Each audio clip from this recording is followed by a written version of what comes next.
Biokalsi, organik kalsium plus ester C. Organik kalsium plus ester C. Organik kalsium plus ester C. Wah, gak perlu dijelasin lagi. Organik kalsium itu baik, apalagi plus ester C. Biokalsi, suplemen organik kalsium plus ester C, juga mengandung vitamin D3 dan 72 mineral. Bantu jaga kesehatan tulang dan tidak bersifat asam. Biokalsi, kalsium kita, kalsium organik.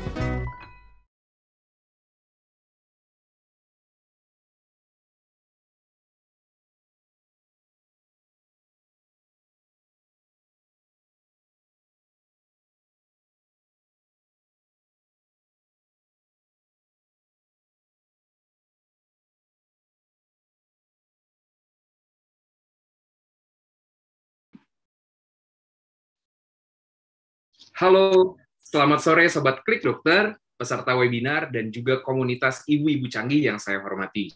Hari ini bersama dengan saya, Iqbal Ramadan, kita bertemu dalam webinar yang diselenggarakan oleh Biokalsi, komunitas ibu-ibu canggih, dan juga Klik Dokter tentunya. Hari ini kita akan sangat spesial karena kita akan membahas topik yang sangat menarik sekali, yaitu tips jaga kepadatan tulang pada wanita. Suatu kehormatan bagi saya bisa menjadi moderator pada webinar sore hari ini. Telah hadir di tengah-tengah kita pada hari ini narasumber yang sangat spesial, yaitu Dr. Aldiko Sapardan, spesialis ortopedi, kemudian Mbak Vivi Indriani sebagai Brand Manager of Biokalsi. Apa kabar Dr. Aldiko? Alhamdulillah baik, Iqbal. Gimana kabarnya?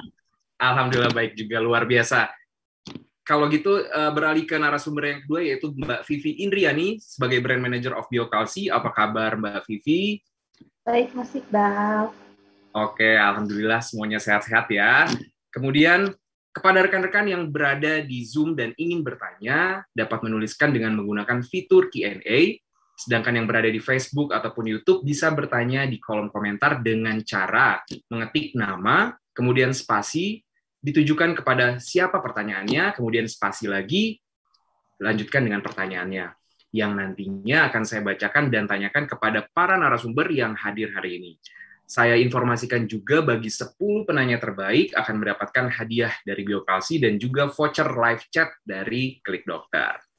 Nah, baik, tanpa berlama-lama lagi, saya akan mempersilahkan pemaparan pertama yang akan disampaikan oleh Dr. Aldiko Sapardan, spesialis ortopedi. Kepada Dr. Aldiko, kami persilakan. Silakan, Dokter. Ya, terima kasih Iqbal. Selamat sore semua ibu-ibu canggih. Selamat datang dan bergabung di webinar ini. Mungkin tanpa panjang lebar, saya langsung memaparkan ya sedikit presentasi dari saya mengenai apa sih gimana cara tips menjaga kepadatan tulang pada wanita yang terutama ini mungkin berkaitan dengan osteoporosis nantinya. Boleh slide-nya di-share? Oke, tips jaga kepadatan tulang pada wanita. Next. Apabila kita ngomongin mengenai kepadatan tulang, itu pasti ada kaitannya dengan osteoporosis. Karena osteoporosis itu sendiri adalah suatu keadaan kelainan tulang yang ditandai dengan berkurangnya kepadatan atau densitas tulang. Sehingga apabila densitas tulangnya itu berkurang, sehingga akan menyebabkan kerapuhan tulang, sehingga mudah terjadi resiko fraktur atau patah tulang. Nah, sedangkan untuk osteoporosis ini sendiri ada beberapa penyebab biasanya. Ada yang secara primer dan sekunder. Untuk yang primer kita biasanya diakibatkan karena pertambahan usia atau dengan menopause karena adanya hormon imbalance. Dalam hal ini terjadi ketidakseimbangan hormon ya, biasanya sih dengan estrogen dan testosteron. Kemudian untuk yang sekunder biasanya dengan kelainan-kelainan metabolik atau masalah-masalah di saat waktu dia masih muda. Oke, slide. Nah, apa sih osteoporosis ini sendiri? Dari gambar ini mungkin kita bisa lihat. Dari yang gambar paling kiri itu adalah gambaran tulang normal, di mana densitasnya padat. Itu yang menyebabkan tulang itu jadi kuat. Kemudian gambar yang tengah itu adalah tulang dengan gambaran osteoporosis, sehingga dia apabila kita analogikan sebagai spons, nah sponsnya itu udah mulai lebih bolong-bolong, berlubang-lubang di dalamnya, sehingga resiko dia untuk menjadi patah tulang lebih besar. Kemudian osteoporosis ini juga terjadi secara bertahap dalam beberapa tahun. Namun yang berat adalah di sini osteoporosis ini sangat jarang gejalanya. pada orang-orang tua mungkin ada gambaran misalnya dia menjadi lebih bungkuk karena ada tulangnya yang makin rapuh gitu ya. Tapi untuk keluhan nyeri biasanya dia tidak ada. Oke, next. Nah, ya tadi saya sudah bilang bahwa osteoporosis ini adalah tulang yang keropos, di mana kepadatan tulangnya itu berkurang. Nah, karena dia tadi tidak ada gejala, kecuali dia misalnya ada riwayat jatuh gitu ya. Kalau misalnya dia tidak ada riwayat jatuh atau tidak ada riwayat trauma sebelumnya, biasanya tidak ada gejala sehingga kita biasa disebut oleh dokter itu adalah silent epidemic. Yang tiba-tiba apabila dia terjadi trauma, resiko dia untuk menjadi patah tulang jauh lebih besar. Next. Nah, secara epidemiologi, dari insidensnya di Amerika, dari 10 juta warga Amerika, 200 juta dan 200 juta di seluruh dunia mengalami osteoporosis. 34 juta warga Amerika memiliki osteoporosis dan 1,5 juta dari semuanya itu menyebabkan osteoporosis terjadi tiap tahun. Nah, resiko terbesar terjadi di vertebra atau di tulang belakang, dan ini biasa terjadi di daerah tulang bagian lumbal ya. Kemudian tulang sendi daerah panggul atau daerah hip, kemudian tulang di pergelangan tangan. Kemudian secara demografis, perbandingan antara laki-laki dan wanita adalah 1:4, di mana wanita jauh lebih banyak. Dengan rentang usia biasanya mulai terjadi setelah usia 50 tahun. Atau sekarang mungkin sudah 45 tahun itu sudah mulai terjadi resiko osteoporosis. Sedangkan kalau secondary osteoporosis yang tadi disebabkan mungkin karena obat-obat lain atau mungkin karena penyakit lain misalnya, itu bisa terjadi pada usia berapapun. Next. Nah, kemudian fakta dari osteoporosis. 50% dengan kasus osteoporosis dinyatakan oleh WHO kejadian patah tulang panggul dapat menimbulkan kecacatan seumur hidup dan meningkatkan angka kematian.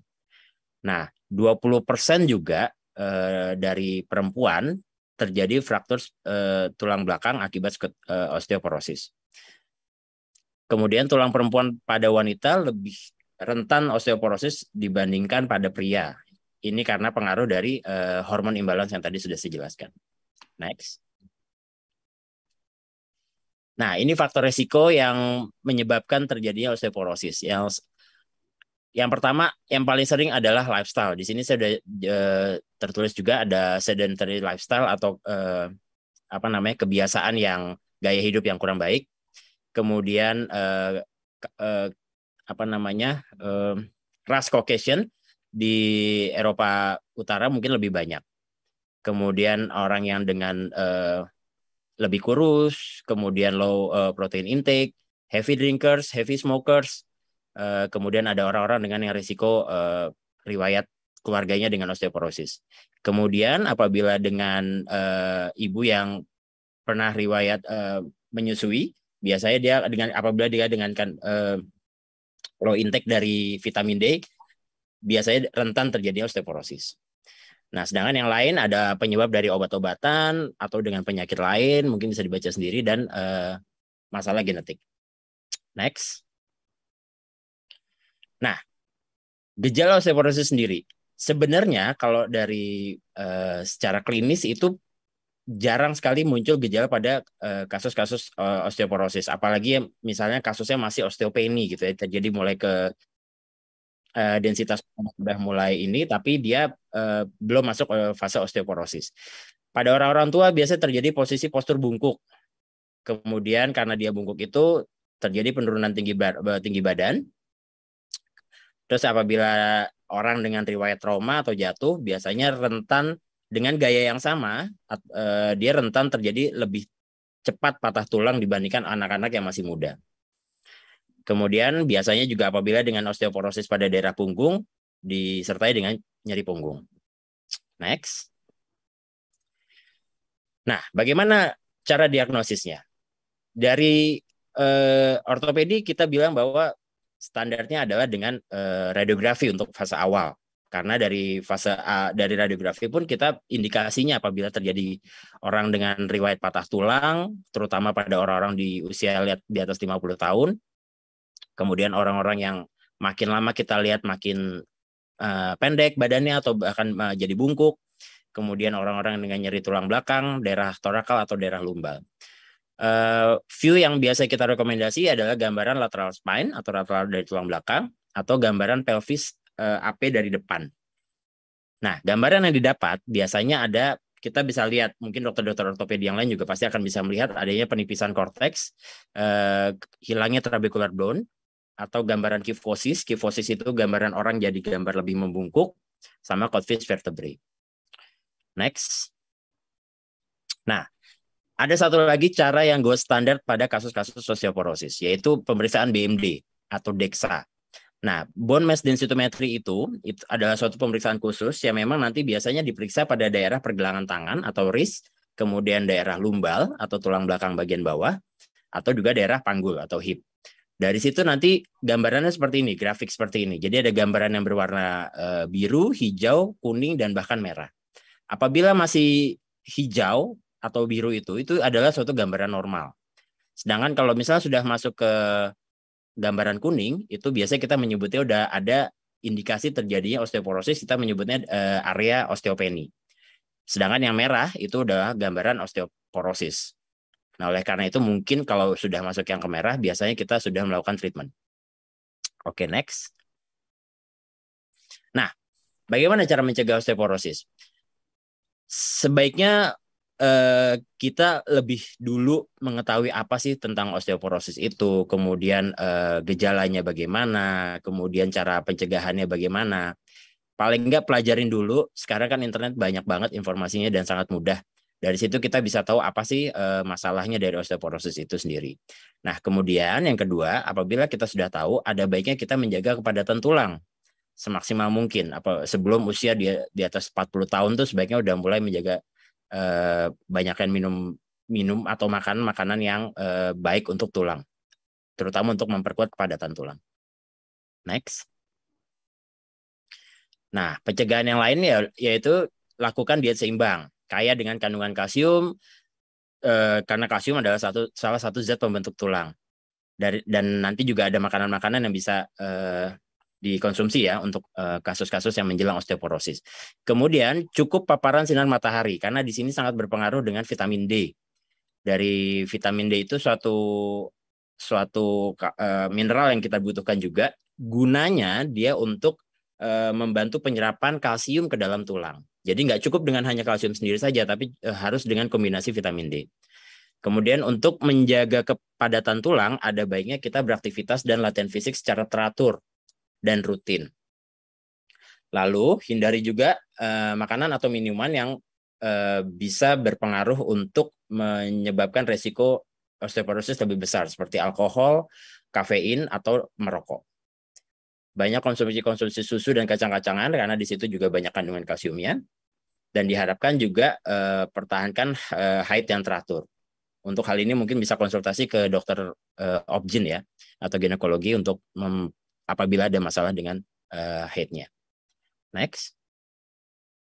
Nah, ini tadi saya sampaikan bahwa ada vitamin-vitamin dan mineral yang sangat dibutuhkan. Yang paling penting dari kasus osteoporosis yaitu adalah dua vitamin dan mineral yang paling penting, kalsium dan vitamin D.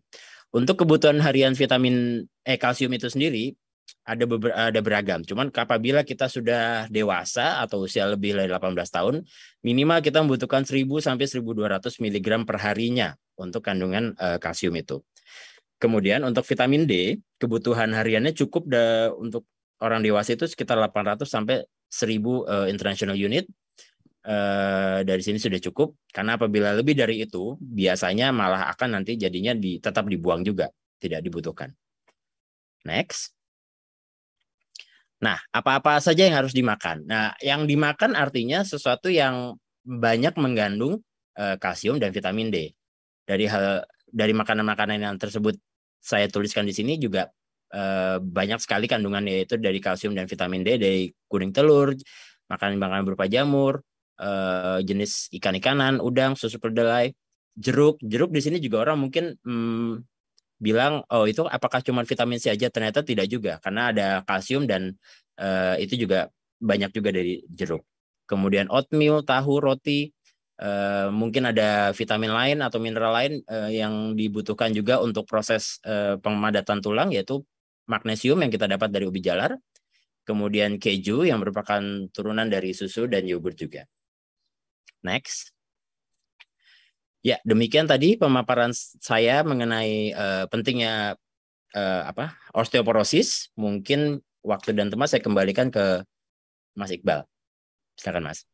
Ya, baik. Terima kasih Dr. Aldiko atas pemaparan yang sangat komplit ya, mulai dari osteoporosis itu apa, kemudian hingga ke pencegahannya juga semua sudah dipaparkan oleh Dr. Aldiko. Ya, terima kasih dokter.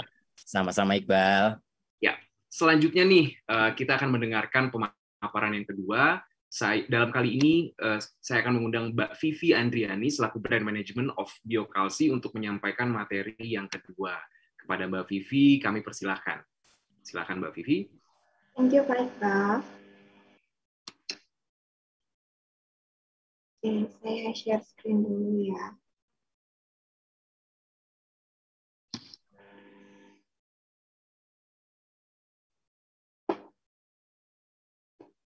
Screen saya udah terlihat, Pak?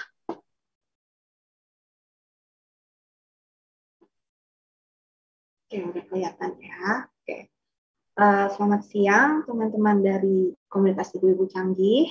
Sebelumnya saya ingin menyampaikan terima kasih untuk Klik Dokter atas kesempatannya sehingga Biokalsi bisa berpartisipasi dalam webinar ini, dan juga terima kasih kepada Dr. Aldiko atas pemaparannya tentang osteoporosis tadi yang sangat lengkap ya, dan pastinya bermanfaat untuk kita semua.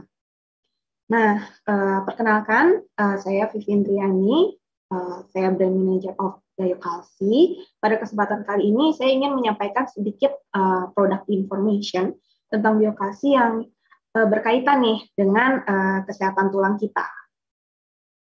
Oke, tadi juga Dr. Aldiko sudah sempat menjelaskan ya, apa itu osteoporosis, gejala-gejalanya bagaimana, dan juga gimana nih mencegah terjadinya osteoporosis pada tulang kita. Nah, salah satunya kan kita harus mencukupi asupan kalsium dan vitamin D3 untuk menjaga tulang kita tetap sehat, gitu ya. Nah, asupan kalsium dan vitamin D ini kita dapatkan dari mana? Tadi Dr. Aldiko juga sudah jelaskan, kita bisa dapatkan asupan-asupan mineral ini dan vitamin ini dari sumber makanan dan juga sinar matahari. Nah, akan tetapi apakah kita sudah cukup yakin nih kira-kira kalsium dan vitamin D yang kita konsumsi dari makanan, yang kita serap dari makanan ini, sudah mencukupi asupan harian kita atau belum?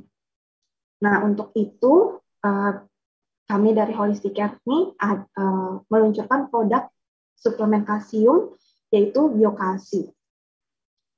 Nah, Biokalsi ini merupakan suplemen kalsium dari Holistic Care dengan komposisi kalsium organik, vitamin D3, dan ester C. Nah, apa sih yang membedakan Biokalsi dibanding dengan suplemen kalsium lainnya yang mungkin sekarang teman-teman sedang konsumsi?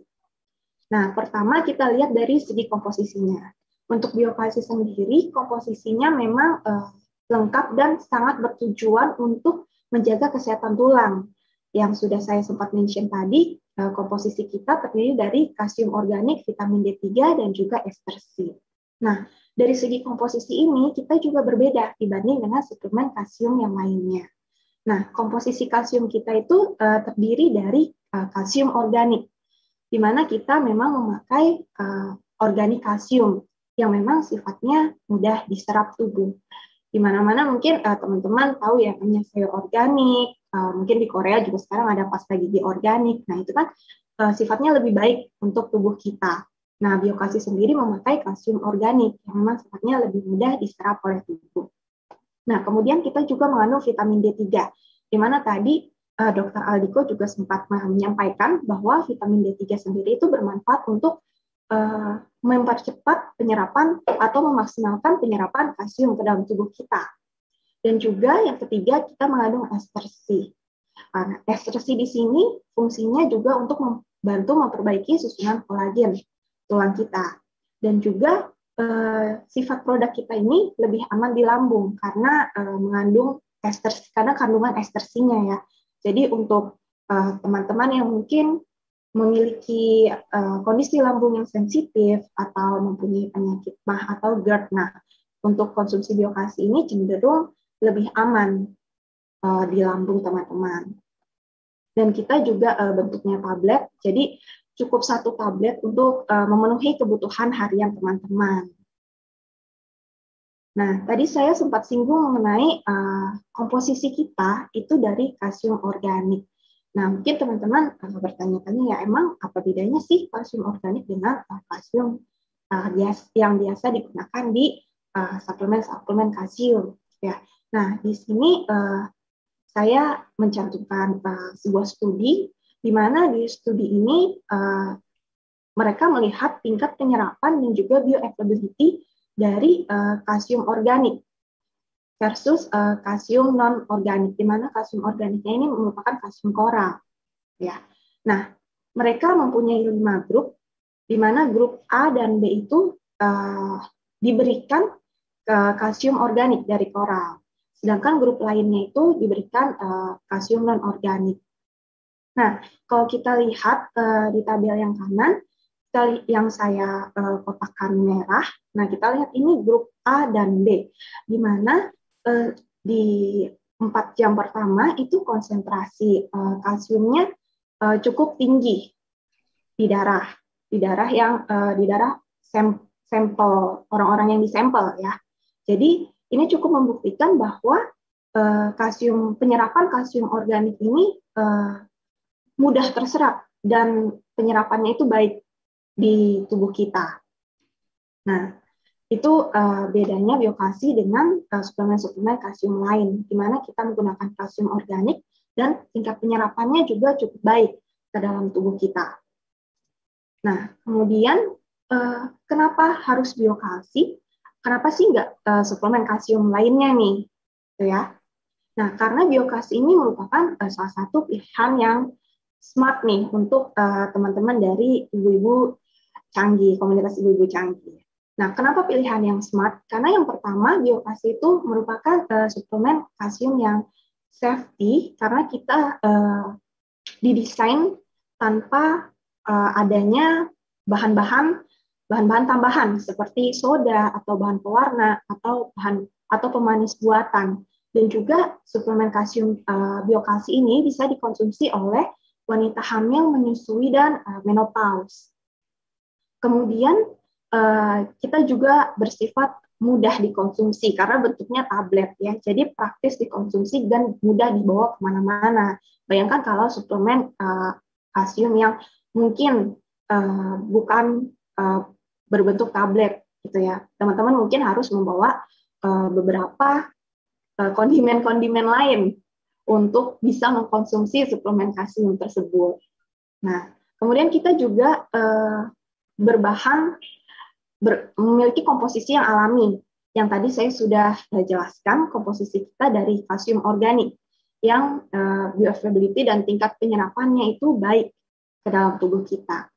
Dan juga kita bersifat ramah karena mengandung estersi yang aman di lambung.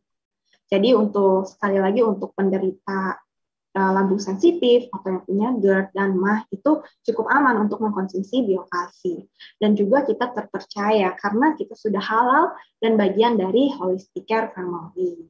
Jadi kenapa teman-teman untuk konsumsi suplemen kalsium untuk memenuhi kebutuhan kalsium teman-teman, untuk menjaga kesehatan tulang teman-teman, pilihlah biokasi karena biokasi merupakan pilihan smart untuk teman-teman yang ingin menjaga kesehatan tulang teman-teman. Nah, di mana sih bisa dapetin biokasi ini?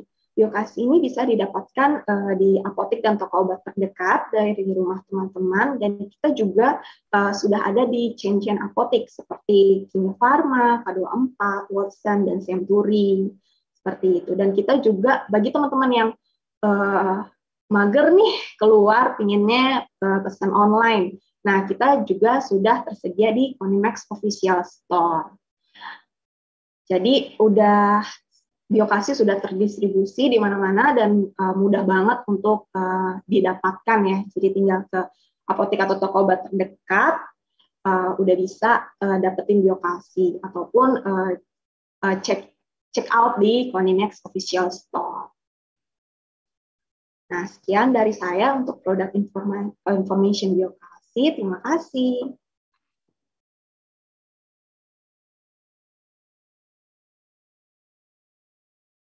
Ya, terima kasih atas presentasinya Mbak Vivi. Sangat menarik ya, ternyata memang ada suplementasi atau suplemen harian bagi para pemirsa webinar di rumah yang cukup lengkap. Ada kalsium organiknya, ada vitamin D3-nya, ada ester C, kemudian aman serta tersertifikasi halal dan mudah didapat. Ya, menarik sekali ya pemaparan hari ini dari dua narasumber kita. Selanjutnya kita akan masuk ke dalam sesi tanya-jawab. Sebelum kita masuk ke sesi tanya-jawab, kita saksikan video yang satu ini.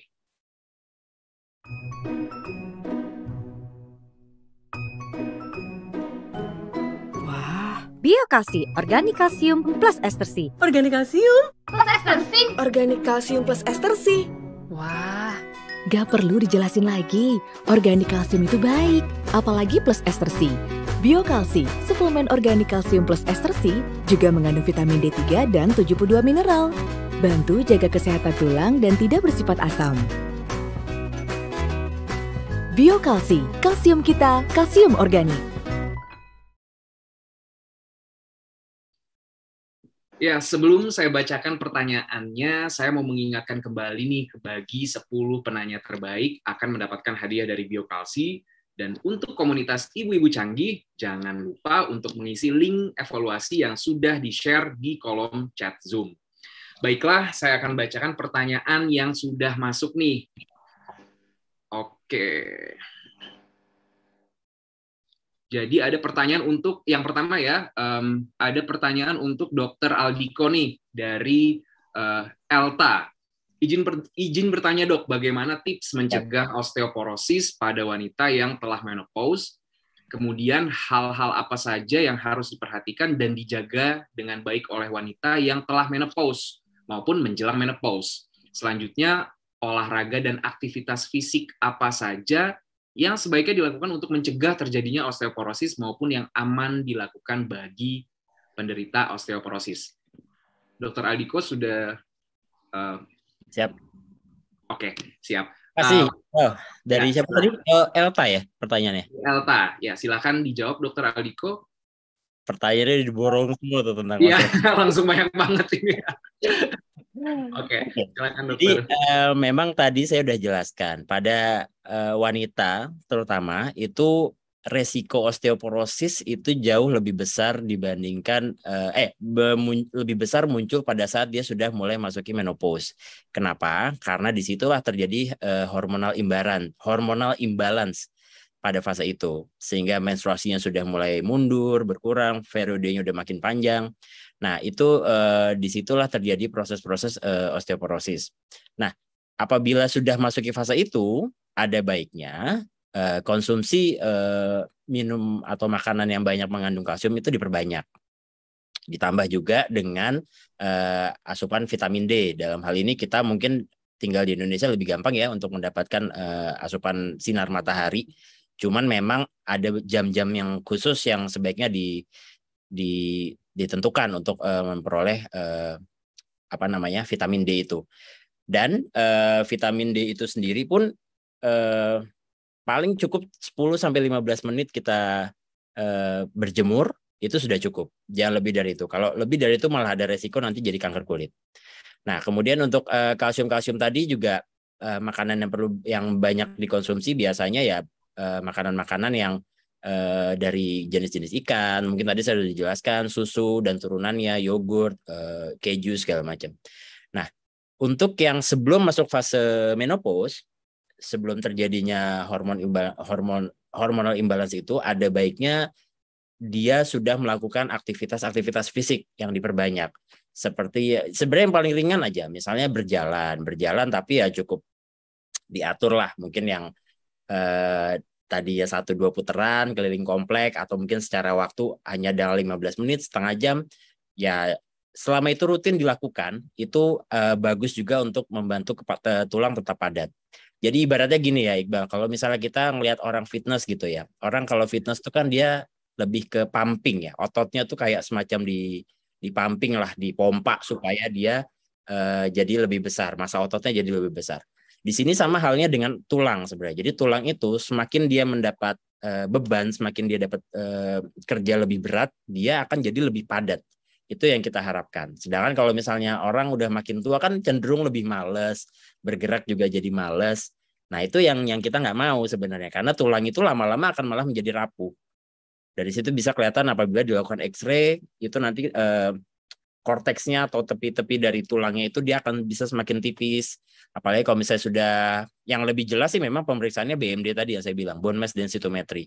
Dari situ bisa terlihat jelas apakah ini udah masuk fase masih tulang normal atau fase osteopeni atau mulai muncul kekurangan dari padatnya tulang, atau yang bahkan udah yang paling berat masuk ke fase osteoporosis. Begitu kira-kira Iqbal. Oke, terima kasih dokter tuh. Jadi bisa didengar ya para peserta webinar di rumah, aktivitas fisik itu penting, kemudian asupan nutrisi yang menyokong dari kalsium itu sendiri juga nggak kalah penting ya. Jadi jangan malas-malas di rumah tentunya ya dokter ya. Benar. Oke, lanjut ke pertanyaan yang kedua dari Sari Narolita. Pertanyaan untuk dokter Aldiko lagi nih. Dokter mau tanya, usia berapa baiknya konsumsi vitamin D? Kemudian yang pertanyaan yang kedua, sumber vitamin D yang tertinggi apa saja untuk mencegah osteoporosis? Silakan dokter. Oke, kalau ngomongin vitamin D, tadi kan banyak tuh vitamin D kita dapat dari sinar matahari sama dari ikan-ikanan ya, beberapa jenis ikan lah. Nah, kalau misalnya ngomongin mulai umur berapa, sebenarnya pada saat orang sudah mulai banyak aktivitas di kantor atau dia kurang lah aktivitas outdoor-nya itu, mungkin sebaiknya dia sudah mulai konsumsi vitamin D. Tapi mungkin karena kebutuhan kalsium itu jauh lebih kita butuhkan di saat dia usia tua, ya mungkin saat dia masuk fase usia tua lebih penting lagi. Saat mungkin di atas 45 tahun, 50 tahun itu sudah penting. Tapi jangan lupa vitamin D ini kita juga perlu kadang-kadang pada saat ibu-ibu yang sedang hamil atau bahkan menyusui. Jadi di saat itu pula ada baiknya dia juga menambah konsumsi vitamin D-nya, karena ibarat vitamin D dalam diri dia itu kan nanti dia apa yang dia makan, apa yang dia dapat dari sinar matahari kan dia harus membagi dua dengan anaknya. Dari situ dia sudah mulai konsumsi vitamin D. Ya, begitu Iqbal. Oke, jadi sebenarnya memang konsumsi vitamin D ini suplementasinya dari usia produktif ya dokter ya. Jadi dari usia memang sudah bekerja, kemudian banyak aktivitas, padat aktivitas, kemudian yang lebih penting lagi bagi lansia ya dokter ya, usia lansia ataupun wanita hamil ya gitu ya dokter ya. Ya betul Iqbal. Oke, ya lanjut ke pertanyaan yang ketiga dari Vivi di Jakarta. Pertanyaan untuk dokter Aldiko lagi, dokter vitamin apa yang perlu dikonsumsi untuk saya mengantisipasi osteoporosis pada saya dan untuk ibu saya juga yang berusia 68 tahun, berarti lansia nih dokter. Ya. Silakan dokter. Kalau ngomongin osteoporosis, sebenarnya yang paling penting banget adalah vitamin D atau vitamin D3 itu. Dan juga karena disitulah vitamin itu fungsinya dia membantu penyerapan kalsium ke dalam tulang. Jadi kalau misalnya kita udah banyak minum susu, banyak makan makanan yang banyak mengandung kalsium atau susu dan turunannya lah, keju dan yogurt segala macam, tapi ternyata vitamin D-nya kurang, dia juga nggak makan ikan misalnya, atau dia kurang berjemur di sinar matahari, itu jadinya percuma. Jadi kalsium yang sudah dia makan nanti akan dibuang juga melalui ginjal. Gitu. Jadi ya sedangkan untuk selain vitamin D mungkin bagus juga vitamin C, karena vitamin C itu juga akan membantu kolagen ya untuk dalam proses pembentukan kepadatan tulang, itu dia juga sangat membantu. Untuk itu makan makanan seperti jeruk atau buah-buahan lain itu juga baik untuk proses penyerapan kalsium ke dalam tulang. Begitu. Oke. Ya, berarti vitamin D kemudian vitamin C juga memang sangat penting untuk kepadatan tulang atau mencegah osteoporosis, karena memang membantu dari absorpsi atau penyerapan dari kalsium itu sendiri dokter, sehingga tidak terbuang sia-sia gitu ya. Coba. Oke, siap dokter. Berarti lanjut ke pertanyaan yang keempat dari Putri di Palembang untuk dua narasumber kita, yaitu Dr. Aldiko dan Mbak Vivi nih. Pertanyaan yang pertama untuk Dr. Aldiko dulu, boleh tidak dok mencampur susu dengan bahan makanan lainnya? Apa ini akan mengurangi kadar kalsium? Ya, silakan. Kalau dokter. Mengurangi kadar kalsium sih enggak. Ya. Justru malah kalau misalnya kayak susu terus dicampur ada perasa lain ya. Kadang-kadang orang kan kalau minum susu murni putih gitu doang kan dia suka nggak doyan ya. Ya. Jadi ada perasa lain mungkin rasa jeruk atau rasa coklat, itu sebenarnya tidak bertentangan lah. Jadi sebenarnya boleh-boleh saja selama dia masih masuk dalam dosisnya, nggak ada masalah. Oke, berarti aman-aman saja mencampur dengan bahan susu ya dokter ya, dengan sumber kalsium sehingga penyerapannya juga tidak terganggu ya dokter. Tidak terganggu. Oke. Ya, untuk Mbak Vivi nih dari penanya yang sama, apakah biokalsi aman untuk dikonsumsi penderita penyakit MAH?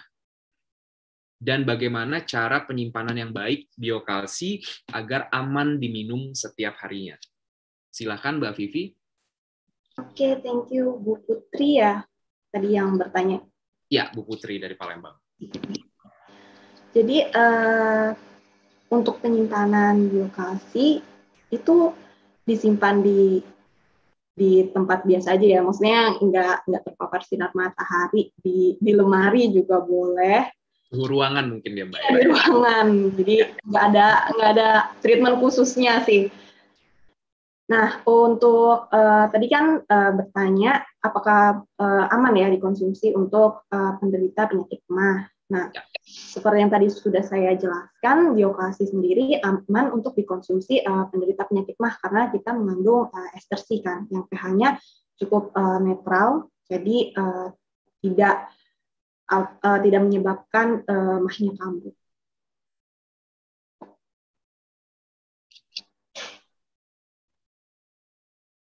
Ya, Mbak Vivi. Ya. Ya, jadi sudah terjawab ya bahwa aman untuk penyakit MAH, maksudnya para penderita penyakit MAH cukup aman karena pH-nya netral, kemudian bisa disimpan di suhu ruangan. Seperti itu ya Mbak ya. Jadi tidak ada perlakuan khusus ya Mbak ya. Betul. Oke.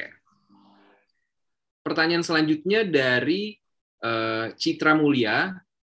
Kali ini untuk Mbak Vivi. Apakah jika mengkonsumsi biokalsi tidak perlu lagi minum ester C biasa? Atau mungkin vitamin lain mungkin maksudnya. Atau sumber vitamin C lainnya mungkin. Oke. Ya, silakan Mbak Vivi. Thank you Mbak Citra untuk pertanyaannya. Jadi apakah kalau konsumsi biokalsi nggak perlu konsumsi ester C gitu ya? Ya. Di biokalsi sendiri terdapat komposisi ester C 300 mg, tapi kita lihat lagi nih dari segi usia dan dari asupan makanan yang kita konsumsi, apakah asupan vitamin C kita itu sudah memenuhi jika mengkonsumsi biokalsi saja, atau kita masih harus mengkonsumsi suplemen lainnya.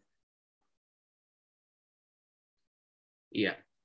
Jadi mungkin lebih ke kebutuhan masing-masing, kemudian juga dicek lagi kebutuhannya berapa dari vitamin C atau ester C yang tertera di biokalsi juga berapa gitu ya Mbak Vivi ya? Iya.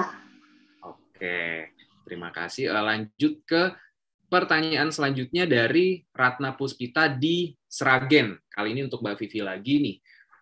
Apa keunggulan biokalsi yang membedakan dengan suplemen sejenis lainnya? Oke. Nah, ada 3 pertanyaan, berarti 1 pertanyaan dulu aja. Oke. Banyak ya pertanyaannya, ada 3. Gorong soalnya bisa Mbak Ratna. Oke, 1 dulu deh. Oke. Silakan Mbak Ratna untuk pertanyaannya yang pertama, apa yang membedakan biokalsi dibanding suplemen kalsium lainnya? Yang tadi saya sempat mention di information biokalsi. Biokalsi ini dari segi komposisinya saja sudah cukup berbeda dibandingkan suplemen kalsium lainnya. Yang mana ini juga menjadi keunggulan biokalsi, di mana komposisi kita memakai kalsium organik yang memang penyerapannya baik dalam tubuh. Kemudian kita juga mengandung estersi, di mana estersi ini kan pH-nya cukup netral, jadi cukup aman untuk dikonsumsi oleh penderita MA. Ya, jadi memang si kalsium organik yang dimiliki oleh biokalsi ini memang cukup baik untuk menyokong dari penyerapan dari kalsium itu sendiri. Kemudian pH dari estersi yang ada di biokalsi ini juga cukup netral buat penderita mungkin penyakit lambung ataupun MAH ataupun gastritis ataupun semacamnya ya Mbak ya. Iya. Oke. Lanjut pertanyaan yang kedua dari masih dengan Mbak Ratna, apakah jika sudah mengkonsumsi susu untuk kepadatan tulang atau untuk osteoporosis masih boleh lagi nih untuk mengkonsumsi biokalsi? Bagaimana jeda efektif mengkonsumsinya jika boleh? Nah, itu dia kembali lagi ke kebutuhan kita masing-masing ya. Di usia berapakah kita sekarang berada, makanan apa yang kita konsumsi, apakah dengan biokalsi saja ataukah dengan suplemen kalsium lainnya sudah terpenuhikah asupan kalsium kita atau memang perlu lebih. Jadi sebenarnya balik dulu nih ke kebutuhan kita masing-masing. Ya, jadi mungkin sama seperti yang telah dipaparkan oleh Dr. Aldiko tadi di slide-nya kan ada tuh suplementasi atau kebutuhan suplemen dari masing-masing usia, mungkin masing-masing kebutuhan, atau mungkin kayak lansia ataupun ibu hamil mungkin agak sedikit berbeda gitu ya dengan usia-usia lainnya gitu. Jadi mungkin dicocokkan dengan kebutuhannya ya Mbak Vivi ya. Saya tambahin sedikit boleh Bal ya? Boleh silakan Dr. Aldiko. Nah, jadi gini, kalau misalnya ngomongin kebutuhan kalsium, memang tadi sudah saya paparkan di slide saya, pada orang usia di atas 18 tahun, usia dewasa, sampai dia usia 50 tahun menjelang dia masuk usia menopause, itu kebutuhannya sekitar minimal 1000 sampai 1200 mg. Bahkan kalau yang sudah lebih dari 50 tahun itu di atas itu kebutuhan kalsium per harinya sekitar 1500 mg per hari. Nah, memang jadi kalau misalnya kita minum susu itu paling susu itu kandungannya sekitar 1 gelas susu itu sekitar 200 sampai 300 mg kalsiumnya. Nah, artinya kan masih kurang banyak tuh. Artinya apakah harus minum 4 gelas susu sehari kan mikirnya jadi gitu. Tapi sebenarnya gini ya, kalau kita ngomongin kebutuhan harian itu, kita dapat kalsium dari susu, kita dapat kalsium misalnya dari keju atau jenis makanan lain lah misalnya. Nah, itu sebenarnya mungkin sudah cukup bisa sampai 700 sampai 800 mg per hari. Nah, sedangkan kalau kita ngomongin suplemen itu adalah sebenarnya sesuatu yang memang dibutuhkan oleh tubuh kita. Nah, artinya apa? Kalau misalnya kita cuman dalam kandungannya dalam suplemen itu sekitar cuma 400, 300, ya itu sebenarnya sudah terisi dari makanan pokok yang sudah kita makan itu. Gitu. Nah, kalau misalnya memang sudah terpenuhi itu ya sebenarnya nggak ada masalah. Kita mau minum susu iya, mau minum suplemennya juga iya, itu sebenarnya nggak ada masalah. Karena memang itu tetap kita butuhkan. Kalau misalnya kelebihan pun mesti gimana? Ya itu pasti akan dibuang sama melalui ginjal lah. Kita kan badan kita ini udah paling sempurna diciptakan sama Tuhan. Jadi nggak usah khawatir. Udah tahu mana yang harus dibuang, mana yang harus di-keep, itu udah paling benar. Kecuali ada dia. Iya, oke. Berarti memang ya itu tadi balik lagi ke usia ya dokter ya, usia, kemudian produktivitas tadi juga. Mungkin kalau wanita hamil juga ya dokter ya agak berbeda sedikit ya dok. Iya, betul. Jadi memang balik lagi ke kebutuhan karena memang kita kan makan ya, maksudnya ada asupan nutrisi harian yang kita makan dari makanan, kemudian dicocokkan kira-kira masih butuh atau tidak dengan susu yang padatan tulang, kemudian bisa disertakan juga nutrisi ataupun suplemen dari suplemen lain gitu, misalnya biokalsi. Jadi balik lagi ya ke kebutuhan masing-masing. Kemudian ada pertanyaan lagi yang ketiga dari Mbak Ratna nih, apakah ada kontraindikasi dalam penggunaan biokalsi? Silakan Mbak Vivi. Oke, thank you. Kalau kontraindikasi, mungkin itu kalau kita menderita penyakit-penyakit yang cukup parah, yang lainnya saya sarankan untuk konsultasi ke dokter ya. Tapi selama kita sehat, itu nggak ada kontraindikasi apa-apa sih. Oke, jadi selama memang tidak ada kontraindikasi, artinya tuh dalam kondisi medis tertentu mungkin harus konsultasi lebih lanjut oleh dokter yang menangani. Kemudian kalau tidak ada, ya mungkin belum ada kontraindikasi yang harus diperhatikan ketika mengkonsumsi biokalsi gitu ya, Mbak Vivi ya. Oke, selanjutnya pertanyaan dari Putri Kurnia untuk Dokter Aldiko. Dokter, apakah olahraga tertentu yang beresiko memperparah osteoporosis? Jadi mungkin adakah olahraga atau aktivitas fisik tertentu yang bisa justru memperburuk dari kepadatan tulang ataupun osteoporosis? Silakan Dokter Aldiko. Kalau misalnya ngomongin olahraga atau aktivitas fisik, semua aktivitas fisik itu sebenarnya bagus buat tulang. Karena dia tujuannya akan memperkuat, nggak cuma tulang ya, memperkuat otot, memperkuat sendi, memperkuat ligamen, tulang juga termasuk. Nah, cuman kalau misalnya dia sudah masuk fase osteoporosis atau mungkin bahkan udah osteopeni aja, osteopeni kan sudah ada kekurangan kepadatan nih, apalagi kalau sudah masuk osteoporosis. Olahraga yang cukup dihindarin sebaiknya olahraga yang beresiko. Beresiko tuh dalam artian olahraga yang beresiko dia jadi jatuh, olahraga beresiko dia jadi cedera. Nah, itu yang jadi jangan orang udah osteoporosis olahraganya masih basket, masih banyak yang loncat-loncat, masih angkat beban atau apa gitu. Dia kan justru akan memperburuk dalam artian beresiko akan terjadinya cedera. Ya apakah bisa jadi patah tulangnya atau mungkin ototnya, itu pasti akan jadi beresiko. Tapi kalau secara umum sih sebenarnya kalau misalnya dia masih usia-usia di bawah 40 tahun atau mungkin usia-usia produktif lainnya, sebenarnya sih bagus-bagus aja. Karena tadi saya bilang latihan fisik atau latihan otot itu justru akan memperkuat otot, memperkuat tulang, ligamen, dan lain-lain. Begitu, Iqbal. Oke, jadi memang balik lagi tergantung ke kondisinya juga ya dokter. Kalau emang sudah osteoporosis, harus mungkin melakukan olahraga yang intensitasnya ringan ataupun sedang ya dok, tidak sampai sedang ataupun berat, apalagi olahraga berat gitu seperti yang ada loncat-loncatnya, angkat beban yang terlalu berat mungkin gitu ya dokter ya. Ya kayak misalnya ada yang nanya, dok kalau misalnya udah osteoporosis main sepeda boleh nggak? Ya main sepeda boleh-boleh aja, tapi kan resiko jatuhnya juga gede karena orang ngebut segala macam, resiko ceritanya lebih gede. Tapi kalau olahraga sepeda cuma keliling-keliling komplek aja boleh nggak dokter? Jangan kan sepeda, jalan aja cukup sebenarnya. Iya. Jalan aja cukup, cuman kan dilakukan yang penting frekuensinya paling nggak tiap hari dia tetap melakukan setengah jam, 1 jam maksimal cukup lah. Oke, jadi minimalisir resiko jatuh tadi ya dokter ya. Ya, bergerak tetap lebih baik dibandingkan tidur atau istirahat lebih lama gitu loh. Ya, harus disertai aktivitas fisik yang cukup rutin ya dokter ya. Baik, lanjut ke pertanyaan dari Apsari Arnawati di Jember untuk Dokter Aldiko. Apakah benar kalsium dapat menghambat penyerapan vitamin D? Kemudian, padahal kan kalsium bagus untuk tulang bagi ibu hamil. Dan apa asupan makanan yang baik bagi ibu hamil yang sering nyeri pinggang? Kemudian, apakah vitamin D baik dikonsumsi setiap hari dan bagaimana aturan bagi yang menderita autoimun? Diborong lagi, dokter, pertanyaannya. Silakan, dok. Oke. Kalsium mengganggu apa tadi? Mengganggu penyerapan apakah benar kalsium dapat menghambat penyerapan vitamin D? Jadi itu konsep berpikirnya agak kebalik sebenarnya. Jadi kalsium itu kita dapat dari makanan, ya, dari asupan makanan lah.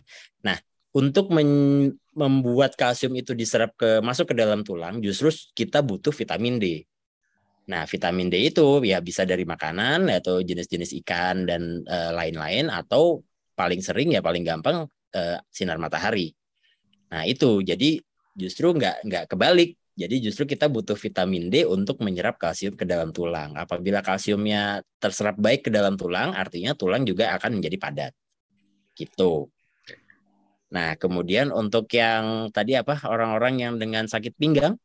Iya, jadi apa asupan makanan yang baik bagi ibu hamil yang sering nyeri pinggang? Ibu hamil yang nyeri pinggang. Nah ini korelasinya ibu hamil dengan nyeri pinggang ini biasanya terjadi apabila usia trimester yang sudah cukup besar, udah trimester akhir ya. Itu kenapa dia jadi nyeri pinggang? Karena mungkin biasanya karena ya bayangin aja kalau misalnya usia janin di dalam kandungannya udah 3 kilo, dia kan posisi postur badannya pun jadi kadang jadi lebih lordosis, jadi gampang lebih nyeri punggungnya, jadi lebih gampang lah karena lebih karena nahan beban kan, karena nahan beban janinnya itu.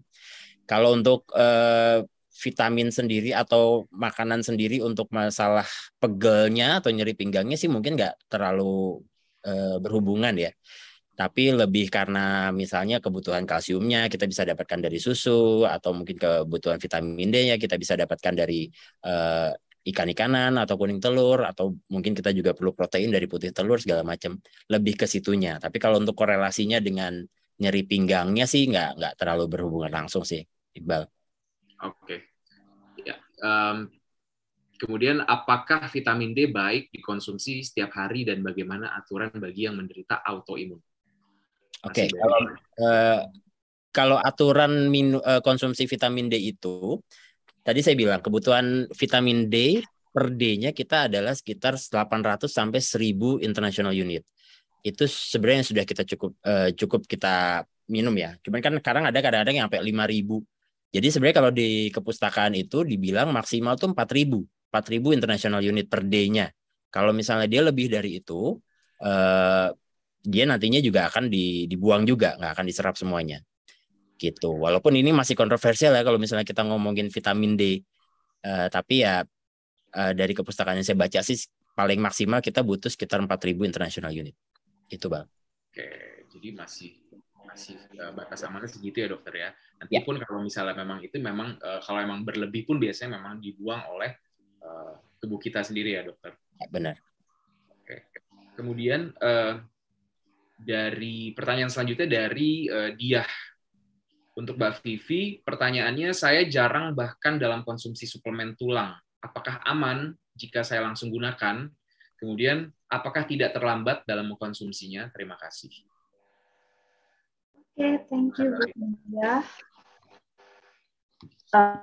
Biokalsi cukup aman untuk dikonsumsi, dan dari saya sendiri tidak ada kata terlambat ya untuk menjaga kesehatan kita.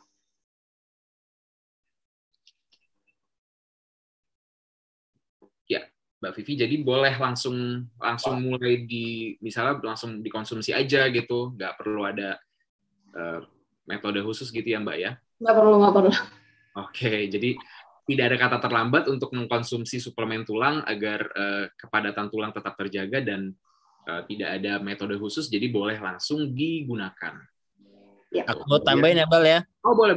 Silakan Dokter Aldiko. Nah, memang kalau secara kedokteran untuk diagnosis osteoporosis tadi saya sudah sampaikan golden standard pemeriksaannya adalah BMD atau bone mass densitometry. Itu nanti dia hasilnya semacam grafik itu dengan ada warna-warnanya. Warna yang hijau itu normal, kuning itu udah ada tanda-tanda osteopeni atau udah mulai berkurang adanya berkurangnya kepadatan tulang, sama yang paling berat adalah osteoporosis. Nah, kalau misalnya ada baiknya kalau misalnya dia sebelum mengkonsumsi kalsium lebih banyak atau suplemen lebih banyak itu, kalau mau ya periksa itu dulu karena itu adalah golden standardnya. Tapi kalau misalnya dia nggak mau periksa, ya artinya kalau misalnya dia ada usianya sudah masuk mulai menopause, siklus haidnya sudah mulai memanjang, udah mulai mundur. Nah itu ya berarti memang ada ya nggak salah juga kalau misalnya dia mulai mengkonsumsi kalsium atau suplemen lain kayak gitu. Oke, jadi baiknya memang tes BMD tadi ya dok, bone mass densitometry. Jadi untuk mengetahui seberapa betul, dan golden standardnya dari si diagnosis osteoporosis itu sendiri ya dokter. Ya, Dokter Aldiko. Ya betul Bang. Ya, begitu. Ya, oke. Ya, lanjut ke pertanyaan berikutnya nih dok, dari Juana Tendean dari Bandung untuk Dokter Aldiko dan Mbak Vivi. Untuk Dokter Aldiko, pertanyaannya, kalau kita sering sakit pinggang belakang walaupun sudah minum banyak, apakah itu termasuk ciri-ciri osteoporosis kah dok? Silakan dokter. Oke, kalau ngomongin back pain, dia nyebutin nggak umurnya ya? Enggak. Nggak nyebutin. Cuman bilang nyeri pinggang belakang walaupun sudah minum banyak. Mungkin takut Oke. ginjal dan lain-lain mungkin. Mungkin kalau misalnya dia mengkorelasikannya dengan banyak minum, takutnya apakah ini gejala osteoporosis kah? Apa nyeri pinggang biasa, gejala saraf kejepit kah? Atau ada hubungannya dengan masalah ginjal? Ya kalau misalnya dia bilang udah banyak minum, ya artinya paling enggak untuk ginjalnya masih bisa kita singkirkan kan. Nah kalau misalnya dia bilang low back pain, ya gejalanya penyebabnya masih macam-macam. Karena daerah pinggang itu sendiri kan anatominya juga banyak. Ada tulang itu sendiri, ada sarafnya, ada ototnya. Nah, cuman yang biasanya paling ini sih kalau misalnya dia masalah-masalah di saraf itu biasanya ada keluhan lain seperti nyeri kesemutan, nyeri tingling sensation tuh kebas-kebas yang menjalar ke kaki. Itu bisa ke satu sisi, kaki kiri aja atau dua-duanya, kanan kiri gitu misalnya. Itu gejala-gejala saraf. Kalau misalnya dia nyerinya pada daerah pinggang saja, tidak ada nyeri yang menjalar ke bawah, itu mungkin masih daerah lokal seperti akibat dari nyeri emang ototnya karena aktivitas ya. Karena banyak aktivitas, nyeri di otot atau nyeri-nyeri pada daerah diskusnya atau daerah ligamennya. Gitu, Bang. Oke, jadi nggak cuman nyeri pinggang belakang itu juga udah pasti osteoporosis ya dokter. Jadi masih banyak ciri-ciri ataupun gejala lain yang mungkin saja terjadi penyakit lain, bisa gangguan syaraf ataupun gangguan ginjal ataupun mungkin ya sendi serta tulang gitu ya dokter. Jadi harus diperiksakan lebih lanjut ke dokter agar bisa ditangani dengan baik. Oke, selanjutnya pertanyaan yang terakhir ini mungkin dok. Ke Mbak Vivi nih. Biokalsi bisakah dikonsumsi ibu hamil? Terus aman nggak sih jika dikonsumsi terus-menerus? Silahkan Mbak Vivi. Biokalsi sendiri aman untuk dikonsumsi ibu hamil. Tapi kalau ibu hamil kan mungkin ada konsultasi dengan dokter pribadinya sendiri ya untuk kehamilannya. Nah, untuk dosisnya mungkin bisa dikonsultasikan ke dokter pribadinya. Cuman aku mau sampaikan di sini biokalsi cukup aman untuk dikonsumsi ibu hamil dan juga aman dikonsumsi harian secara terus-menerus sesuai dengan anjuran konsumsi kita, satu tablet per hari. Oke. Ya, jadi mungkin bisa dikonsultasikan juga lebih lanjut dengan dokter Obgyn yang menangani ya, Mbak Vivi, karena kan takutnya ada kondisi medis tertentu, jadi boleh dikonsultasikan terlebih dahulu apakah aman jika mengkonsumsi biokalsi itu sendiri, gitu ya Mbak ya. Oke, selanjutnya, nah rekan-rekan peserta webinar yang terhormat, tanpa terasa waktu sudah hampir habis nih di pertemuan kita pada hari ini. Sebelum saya menutup acara hari ini, saya akan mempersilahkan jadi narasumber kita untuk memberikan closing statement ataupun kesimpulan dari acara kita hari ini. Nah, yang pertama boleh silakan kepada Dr. Aldiko untuk memberikan kesimpulan dari webinar kita hari ini. Silakan Dr. Aldiko. Oke, terima kasih Iqbal.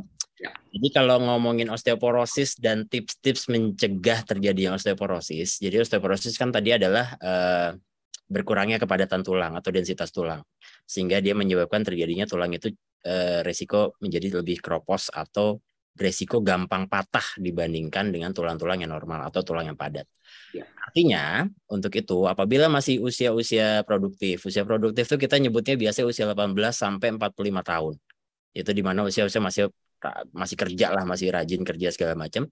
Itu mungkin ya paling enggak dia rajin berjemur, aktivitas outdoor, olahraga juga masih bisa tuh olahraga yang high intense, mau lari, mau loncat, basket, bola, berenang, sepeda, apapun lah, itu masih boleh dilakukan saat itu. Cuman apabila sudah masuk fase-fase premenopause di usia 45 ke atas atau bahkan 50 tahun ke atas, itu ada baiknya mulai mengkonsumsi makanan-makanan yang banyak mengandung kalsium, seperti susu atau makanan-makanan lain lah, ya, itu ikan dan jenis-jenis ikan yang khusus misalnya.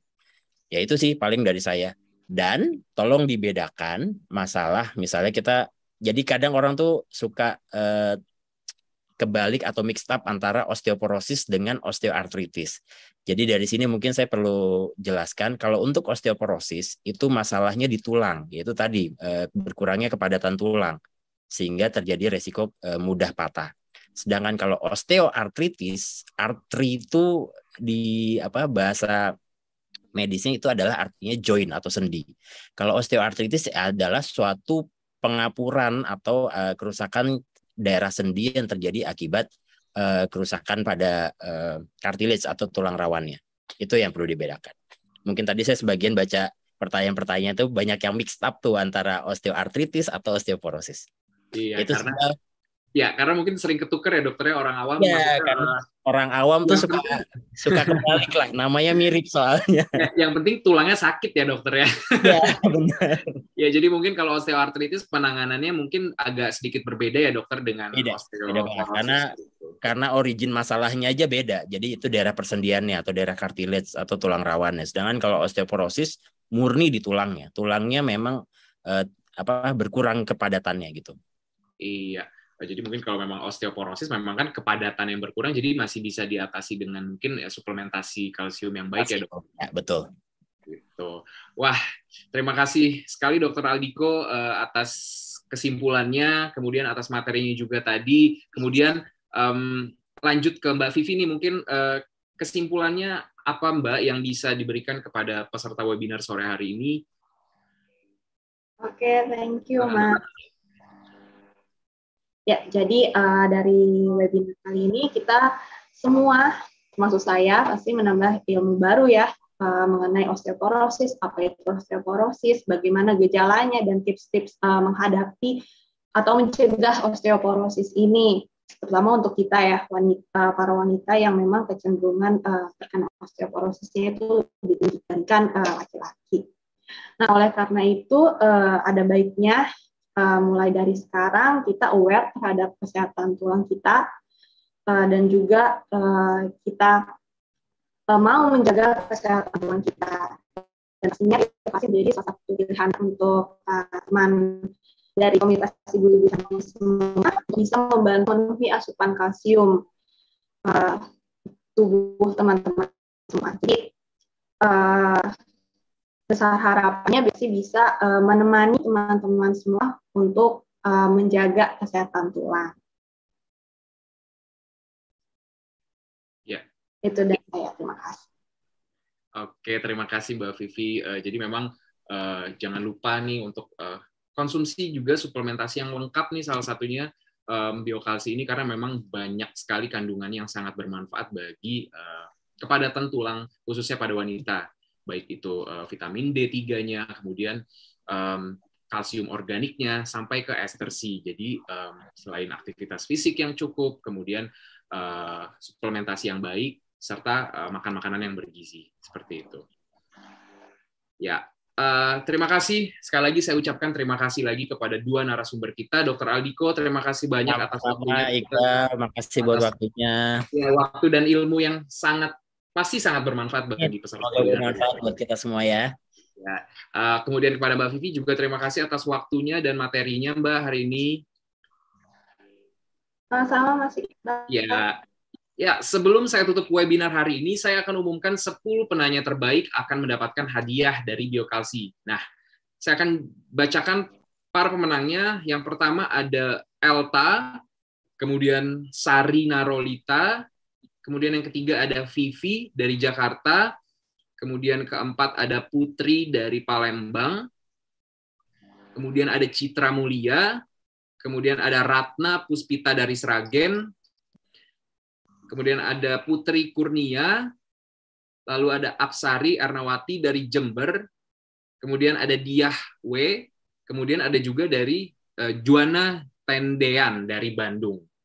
Ya, selamat kepada nama-nama yang saya bacakan tadi. Silakan hubungi customer service Klik Dokter di nomor 0811800629. Saya ulangi, customer service dari Klik Dokter di nomor 0811800629. Nah, data pemenang ditunggu sampai tanggal 21 Juni 2022. Saya ulangi, data pemenang ditunggu sampai tanggal 21 Juni 2022. Nah, jadi buat rekan-rekan yang baru kirim data setelah ataupun lewat dari tanggal 21 Juni 2022, maka mohon maaf sekali hadiahnya kita simpan lagi untuk acara berikutnya. Akhirnya sampai juga kita di penghujung acara. Saya ucapkan terima kasih kepada Biokalsi, kemudian komunitas ibu-ibu canggih, dan tentunya Klik Dokter. Semoga webinar kita hari ini dapat bermanfaat dan menambah wawasan untuk kita semua. Mohon maaf jika masih ada kekurangan. Terima kasih dan sampai jumpa. Baik, Bal.